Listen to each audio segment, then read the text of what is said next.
Filmed from the center of America in New York City, is Totally Unhinged. Now, your host, James Blinken. Thank you, Jeremy, and hello, everybody. It's May 31st, 2026, and this is Totally Unhinged. Let's get right into it. Let's start by saying an early happy birthday to America and say, we are sorry. Most of us did not vote for the orange demented man. I don't know what we are celebrating, but this picture perfectly shows the state of everything. It looks like a giant spider shitted out the East Wing. But yes, the 250th anniversary of the United States is gonna be great. And you know what I think? Wrestling is a great way to celebrate. Come on, enter Brett Kavanaugh in the ring against, Pete Hegseth. You know what? Add RFK Jr. there. Make it a three-way. I know what I said. And you know what? Make it a battle to the death. And Trump is the person the winner takes on. And here is Trump fighting the winner in that round. Trump wins, of course. If you bring a gun to a wrestling match, that's just unfair. But nothing is unfair to Donny Boy. Come on, who else represents the spirit of America than the President of the United States watching a UFC match to the death and then killing the victor? First, he said he could get away with it on Fifth Avenue. What's the difference between that and the lawn of the White House? And second, the crowd would probably go wild. To a degree, I feel bad for the MAGA lovers because they might be more brainwashed than literal brain-eating zombies. And mind you, zombies are dead and have no minds. Except this zombie. This one I like. I named her Harriet. Don't ask how I know her name, but she gave me a wink. Yes, but that's not all for this 250 special. There's a star-studded music lineup for America 250, which over half of the announcees already backed out saying the event was too political. Well, the 250-year celebration is being privately funded by Trump himself, so I think we should look at some of the ways Trump is gracefully making this celebration all about him. Check this out. Hello everybody, and welcome to my country's 250th year anniversary. We got a great lineup of events. We got musicians playing music while American servants, or what most people call the middle class, will come and massage my feet without socks. The music will be covers of my favorite song, God Bless the United States of America, but the Trump version, God Bless Trump. These covers will be sung by favorites like Morris Day, and The Time, Young MC, Martina McBride, The Comrades, Bret Michaels, and what, they dropped out? Well, it sucks to be them. Going to shit on them on Twitter now and get them deported by ICE, but that doesn't matter. The main event won't be music. It will be focused on me standing and people screaming how much they love me as I read poetry by the great and late Jeffrey Epstein, who, by the way, people get confused with another Jeffrey Epstein who actually got wrongly accused. Wrong guy, mix up, that's it. So celebrate 250 years of this fantastic country with me, my feet, and wonderful poetry. Maybe I'll even sing. DJT out. Really, what reality are we living in? Not the real one, I swear. Between the 2016 election, COVID, and whatever we're living in now, I really question when reality's got off track. I think I link it to the shooting of Harambe, rest in power, king, and that was 10 years ago. But now, since so many artists dropped out, Trump is just doing a speech instead? That's like replacing a production of Hamilton with some random play about loneliness, divorce, and death in the mountains. And I bet there's so many plays with these topics, it's not funny. I'll make a Kalshi bet. How do you think you're a suitable replacement, Donnie? First off, you cannot even stick to your script in speeches, and I feel like you repeat yourself more than a dementia patient a week away from death. But we'll talk more about your health conditions later. I will say, it's funny that he called the artists that he hired for this ceremony third rate.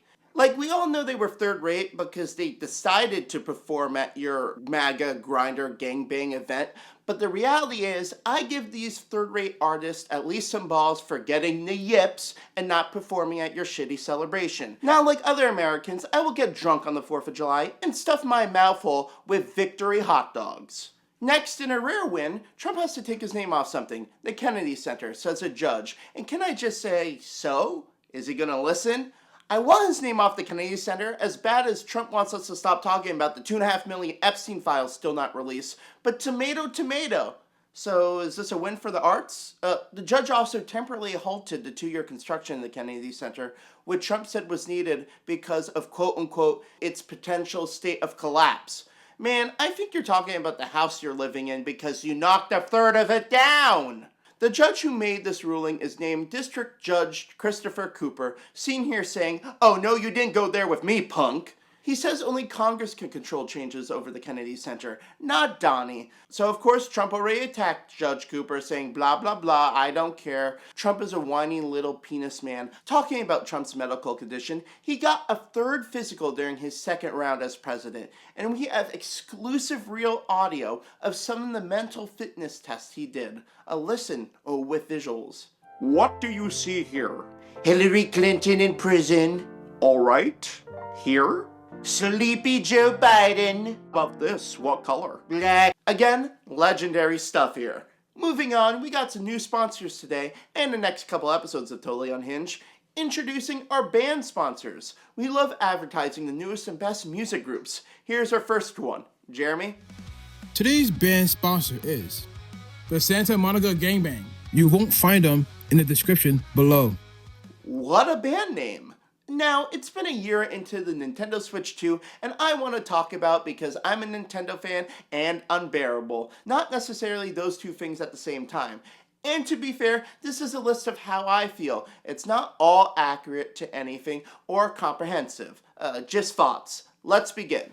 Okay, I love Mario Kart World, but it needs DLC and it needs it bad, okay? Period, the end.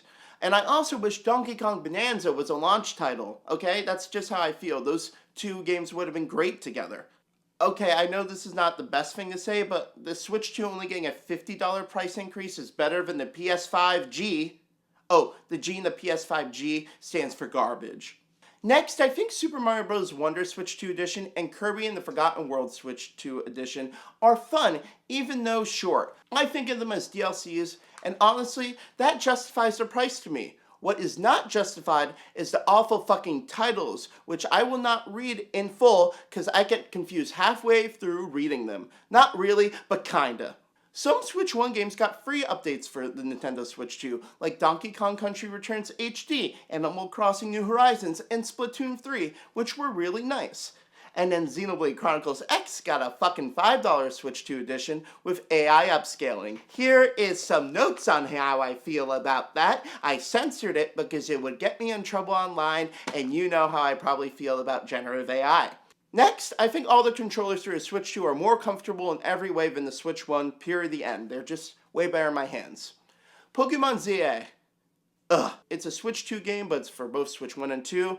But I really miss the old Pokemon games. This one did not click for me. Even though I do love the battle system, I had to press A so much for the first couple hours of the story because I just didn't care for the story.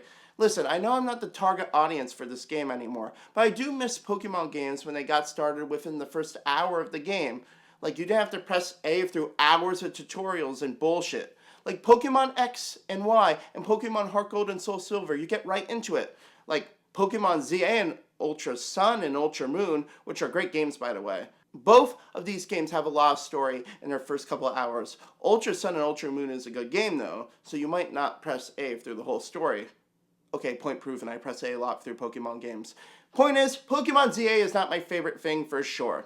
But a thing that was my favorite thing last year was Kirby Air Riders, which was my favorite Switch 2 game of 2025. It's a blend of Mario Kart and Smash. I know there's a learning curve in the game, but how do you not like this? It already sold more than the original. At this point, at the start of June 2026, I need a Nintendo Direct!